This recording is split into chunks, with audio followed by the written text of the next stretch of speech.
Leo, as I live and breathe, it's Leo. Leo, welcome to your February 2023 forecast where I can't shuffle cards. We're going to kick things off with a Rumi quote. Oh, by the way, see, I'm already getting ahead of myself. Sun, Moon, Rising, and Venus, Leos, are welcome here, as well as cross watchers if you care to. You're more than welcome, but this is for Leo, Sun, Moon, Rising, and Venus. And yes, we'll kick it off with a Rumi quote and then dive into the tarot. Sometimes these Rumi quotes have really been guiding the reading, so I'm enjoying them. But let's take a look here, see what's up. When you discover the source of sunlight, whatever direction you go will be east. Yeah. When you discover the source of sunlight, whatever direction you go will be east. In other words, I think you'll be pursuing happiness, pursuing truth. As we know, the sun rises in the east, right? So when that moment in the sun occurs, it will give you a sense of direction in your life. So some of you, I think, have already experienced that, but if that's not the case, maybe there's going to be something really enlightening just around the bend here. But let's get into the tarot and see how that may apply to the situation. All right, Leos, 3 cards, general energy, and we'll clarify. All right, kicking it off with Temperance. All right, Sagittarius energy. This is a beautiful Temperance card, by the way. I really love this deck. I hope you guys do too, because you see it all the time. Temperance, all right. We've got the Wheel of Fortune. All right, and then our final card here is going to be the Devil. Wow, it's all majors. The Devil. Ooh, spooky. I don't know what's wrong with me. I'm sorry. Okay, underlying is the Two of Pentacles. So let's talk about the underlying first. This is a card representing harmonious change. Something changing to bring things back into balance, to actually ultimately be to your betterment, but it doesn't always feel that way. Sometimes it can feel a little uncomfortable when things change. Most human beings are somewhat resistant to change, and it can cause some discomfort, but basically what's going on here, I think, is things are being brought into balance for you that were out of balance, because this card is representative of balance, as is Temperance. The Wheel of Fortune is sort of the wheel of time. It's the karmic wheel. Really opportunities for expansion are ever present at any moment in time, and it's just a reminder that the clock is ticking in a sense. So I don't know. The Devil is implying to me that you may be holding on to something too tightly that maybe needs to be let go of in some way. It's Capricorn energy, by the way, so we have Sagittarius and Capricorn here for what it's worth. But I think there's something that you're just holding on to a little too tightly, Leo. Could be anything. We'll take it as it resonates, but let's go ahead and get into the clarification here, and we'll see if we can get a little more information. All right, Temperance. Let's clarify Temperance for Leo. Clarify Temperance.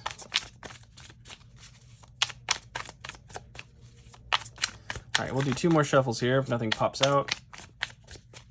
1 more. All right. 6 of Pentacles. Okay, balance. Again, balance. This is about equity.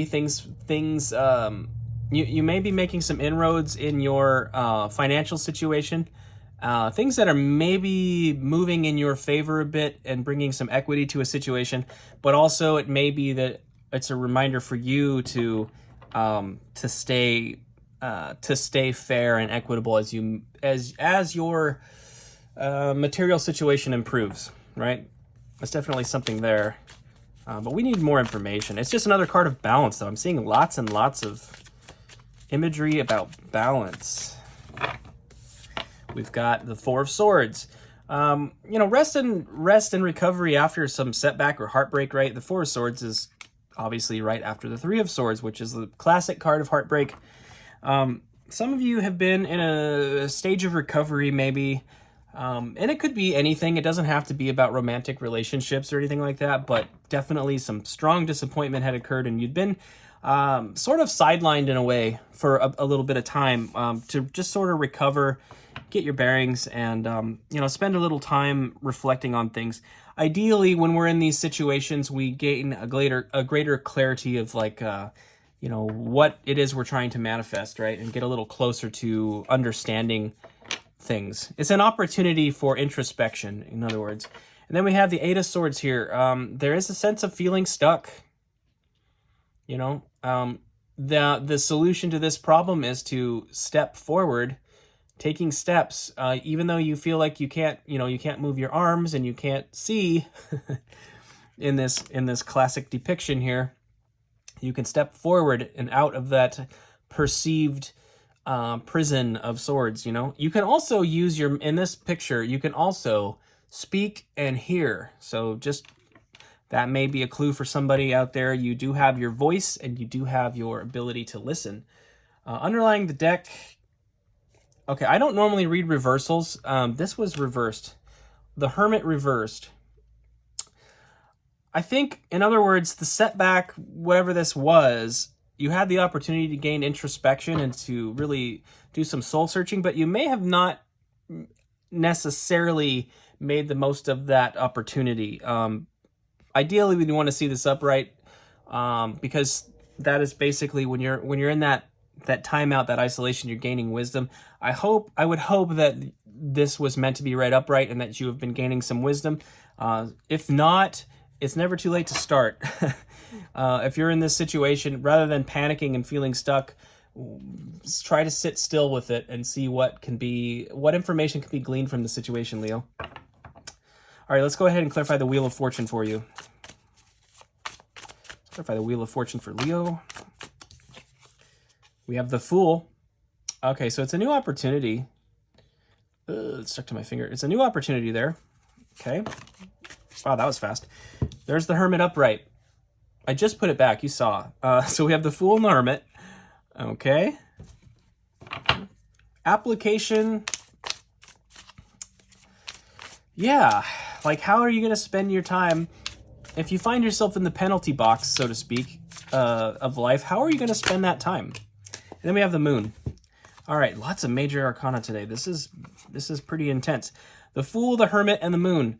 And that's clarifying the Wheel of Fortune. So the opportunity to expand is there, but it's going to require you to tap into your optimism, to tap into your wisdom, and to really remember what it is that you truly want, your hopes, your dreams, your fears.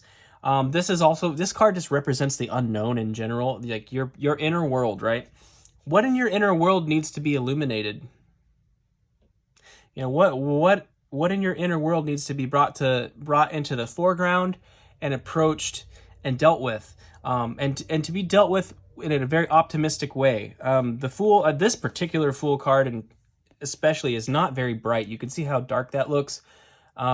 Normally, the Fool card is a bright yellow, and the person is like thrilled and optimistic and just embracing the world, you know, ready to take that step out. They have everything they need, but what they have is not much. I think that opportunity is presented to you here. It looks like you may not be feeling super pumped. You may not be feeling super excited about this situation, but I think it's something where you do have an opportunity to make very positive changes. You're going to have to look within, though. You're really going to have to dive in. Sometimes we don't want to do that. Underlying the deck here is a Three of Pentacles. This is a card of collaborating with people, working with people, and accomplishing large tasks with people. You may need to seek help from somebody else in this situation. Could mean a lot of things. If you've got, in a very specific sense, that would be about accomplishing a goal with somebody else. But it could be, I feel like bending it a little today intuitively that, you know, it may be that if this is something, if you're really struggling with something right now, it may be a good opportunity to maybe seek help from a counselor or something like that. We all need those people in our lives at different times, and it could be something along those lines. Take it as it resonates, and of course, if that's the way it is, there's absolutely zero shame in seeking counsel from a professional ever. It's a stigmatized thing in our society, but it really shouldn't be.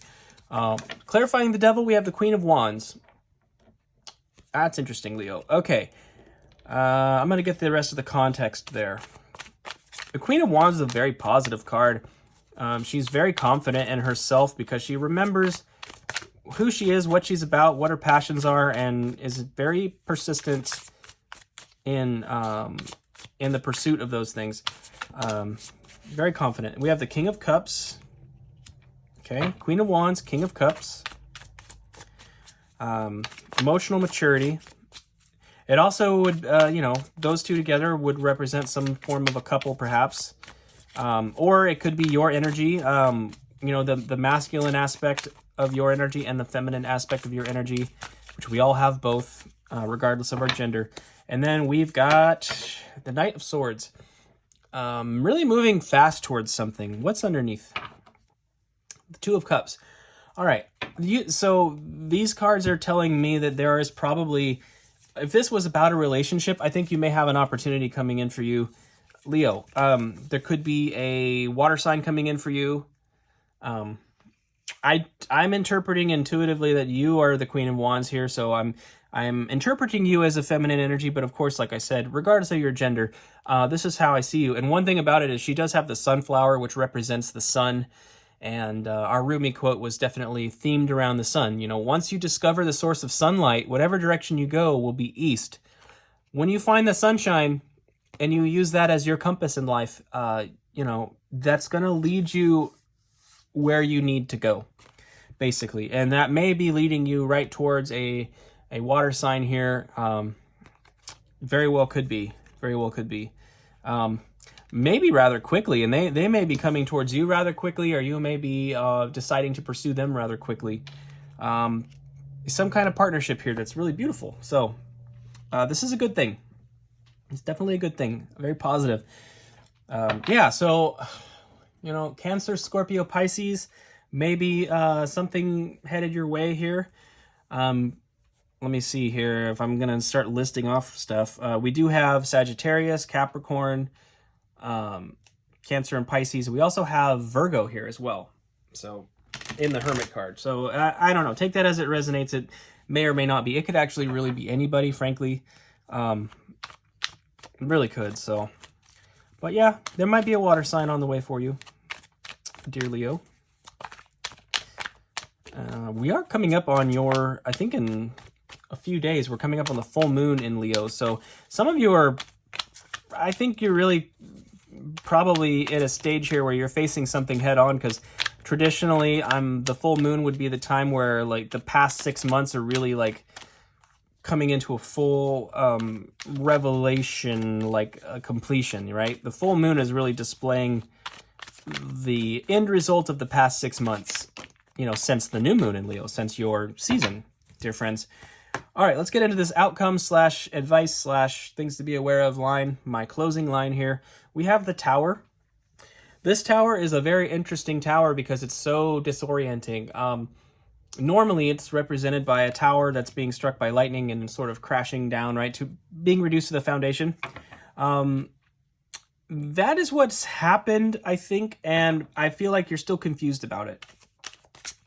And that's what I'm trying to help you get past, I feel, Leo, is like some of you are still confused about something that occurred in the past, and you're needing clarity. We need 2 more cards. All right. We have the Eight of Wands. Okay, this is rapid communication coming in. This is about all of these wands being aligned and in reaching towards a common goal. So the I think the confusion here will come to an end potentially rather abruptly. And then we have the Star. The Star is the card that comes right after the Tower in the Major Arcana, by the way. So we've got the Tower, and then the Star is the next card. This is literally about when those Tower moments happen, and certain strongholds in your life, certain established things in your life are sort of reduced to rubble. There's a change, and what happens is that when those layers of things are removed that didn't belong in your life to begin with, you gain a clarity about and a remembrance of like who you are and what you're truly passionate about. The clouds are sort of removed from the from your sight, and then you can see your true North Star again. You know, you're reminded of where you're meant to go. It's a card representing spiritual healing. It's a card representing your desires and your manifestations, your wish upon a star. It's also a card of realigning with your purpose and finding your true north. You know, the way that people used to sail using stars as, you know, as a map, as a guide when they're out on the ocean. It's like, that's kind of the idea. You're reconnecting with your true north. Underlying here is the Nine of Swords. I think you have an opportunity to get your to get yourself free from this very restricted thinking. This Nine of Swords in particular is represented, kind of looks like a priest. It's something like very orthodox that is basically enforcing restriction on the way you think about something. And I think your mind is going to get freed up. I think that's the opportunity you have, is to really free your mind here. So, Leo, I feel the recent past with the Tower and this Nine of Swords, it's like you've just been going round and round and round and round and round with it, and it's just time to let it go. It's really, really time. Like, you have an opportunity to make a profound change this month. Really, any day, every day that you're alive, you have the opportunity to make a change. But you have an opportunity this month to really get past something that's really got you hung up, I feel. So, Leo, that's what I have for you. It's, you know, it's a little bit of tough love here, but that's what comes out. I hope this I hope if this resonated that it was helpful, first of all. And if it was, please consider hitting the like button, of course. Subscribe if you're not subscribed. But more importantly than all that, I wish you the best of luck with this energy, and I hope that you're able to reconnect to your true North Star, reconnect to your soul's longing, your soul's path. If you feel like you've lost your way here, I just my hope for you is that you reconnect and find your way forward. So I feel many good things are coming for you if you're willing to take those steps out of your prison here. Okay, take care, friends. I love you guys. I'll see you next time.